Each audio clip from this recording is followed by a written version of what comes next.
Well, first of all, is that I congratulate Iowa and their football team and their coaching staff. They did a good job. They outcoached us, outplayed us, and it is what it is. So I've always been straightforward, and that's about as forward as I can get. So I'll take any questions.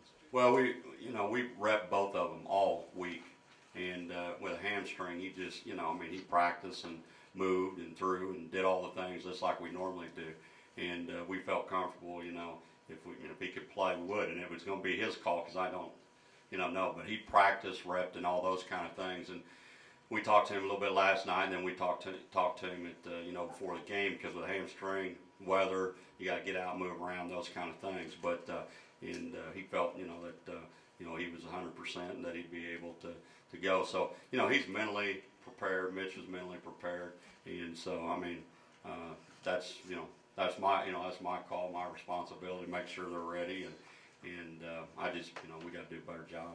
Well, I've said all along, you watch film and you evaluate who you're going to play and those kind of things, and I've said all along that they're a better football team than they were a year ago, and up front, you always expect to go in and do well and run a ball and do what you do and so forth, but they won the line of scrimmage today without a doubt, and going into the game, did we think we could do well and those kind of things? You bet, but it didn't happen that way, and they won the line of scrimmage battle, and that's where the games are usually won and lost. No, the quarterback, if you watch the game, he for a young kid, he did a great job he called all plays on line of scrimmage. So they're going to take advantage of what they see in the defense with their outside zone scheme and so forth. Is he was calling plays on the line of scrimmage all day long, and they got in a rhythm and we didn't, and they were able to make some plays in critical situations,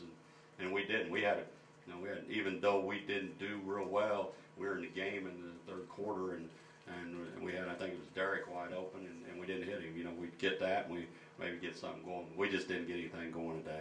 Well, I think that they boxed her in and set him, and I think the big thing is that their defensive line was able to take our offensive line and flatten it out. And when you can do that, you take away the seams, and they did a good job of flattening us out on the read zone and getting people plugged down and did a good job. And so they did a good job of taking something away from us, and we didn't probably, again, until I see film, I'll have a lot more answers, as we see the film, because a lot of times there's things that you'll see once you watch that film that you go, what's going on here? So I'll have to look at it, but the bottom line is, it's pretty simple. They controlled the line of scrimmage on both sides of the ball.